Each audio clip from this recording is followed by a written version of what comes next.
आज शिक्षक दिन आपल्या प्रत्येकाच्या आयुष्यामध्ये जसे आईवडील असतात तसेच तीच भूमिका शिक्षकांचीही असते. आपले आईवडील आपले पूर्वज अनुवंशाने आपल्या शरीरात असतात.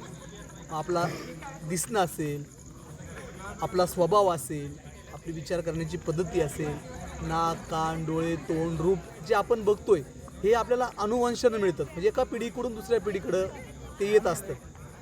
तसेच शिक्षक आपल्यामध्ये या ठिकाणी परकाया प्रवेश या पद्धतीने आपल्यामध्ये जिवंत असतात. आठवतात तुम्हाला तुमचे इयत्ता पहिलीचे शिक्षक की ज्यांनी तुम्हाला अ ब क ड शिकवलं. त्याचबरोबर इयत्ता पहिली तर आपण जे जे शिक्षण घेत आलो आपल्या आयुष्यात शिक्षणाच्या बाबतीत जे जे शिक्षक आलेत ते मात्र आपल्याला आठवतात.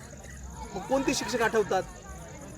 पाठ्यपुस्तक शिकवणारा शिक्षक तुम्हाला यदाकदाचित आठवेल, परंतु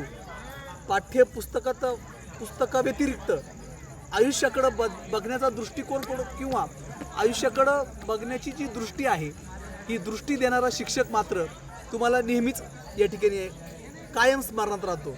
असेच माझ्या आयुष्यामध्ये जेही शिक्षक आजपर्यंत माझ्या आयुष्यात आले त्या शिक्षकांना स्मरून मी आज शिक्षक दिनाच्या त्या सर्वांना मनपूर्वक शुभेच्छा देतो आणि धन्यवाद मानतो की आपण मला जी दृष्टी दिली, जो अभ्यास करण्याचा जो मार्ग दिला, त्या दिलेल्या मार्गाबद्दल जसं मी देवाचा ऋणी आहे, माझ्या आईवडिलांचा ऋणी आहे, तसंच माझ्या सर्व शिक्षकांचा या ठिकाणी मी ऋणी आहे. सर्वांना शिक्षक दिनाच्या हार्दिक शुभेच्छा. नमस्कार. जय हिंद. जय महाराष्ट्र.